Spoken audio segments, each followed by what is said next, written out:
केसरमल बावरी मां काली और काल भैरव के अनन्य भक्त थे। वे सिद्धि प्राप्त करने के लिए श्मशान भूमि में अघोर साधना कर रहे थे। रात का समय था, चारों ओर घना अंधेरा था। जलती हुई चिताओं की लपटें हवा में लहरा रही थी और दूर से भूख से बिलखते सियारों की आवाजें आ रही थी। तभी अचानक श्मशान में एक रहस्यमयी हंसी गूंजी। केसरमल बावरी ने आंखें खोली।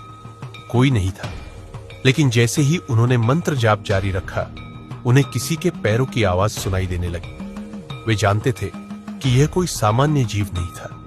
केसरमल ने अपनी माला उठाई और ध्यान लगाया। तभी उनकी साधना भंग हुई। उनके चारों ओर लाशें हिलने लगी, जैसे उनमें कोई आत्मा प्रवेश कर गई हो।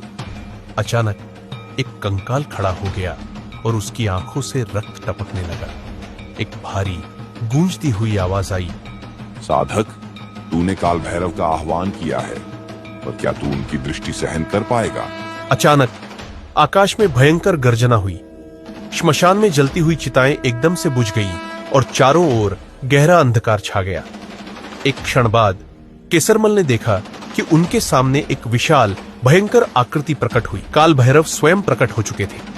उनकी काली देह से भयंकर ज्वालाएं निकल रही थी। उनकी आंखें जलते अंगारों की तरह चमक रही थी और उनके पीछे खड़ा श्याम रंग का विकराल कुत्ता गुर्रा रहा था। काल भैरव ने गरजते हुए कहा, केसरमल, तूने मुझे बुलाया, पर क्या तू मेरी परीक्षा सहन कर पाएगा? इतना कहते ही काल भैरव ने अपना त्रिशूल उठाया और उसे सीधे केसरमल की ओर फेंक दिया।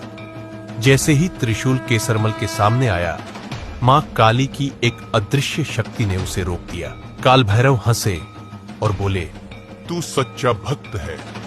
आज से तुझे मेरी शक्ति का वरदान मिलता है, लेकिन याद रख, जो मेरी पूजा करेगा वह डर से मुक्त होगा, पर जो छल करेगा वह हमेशा श्मशान में भटकता रहेगा। इतना कहकर काल भैरव अचानक धुएं में विलीन हो गए और उनके साथ ही वह विकराल कुत्ता भी अंधेरे में गायब हो गया।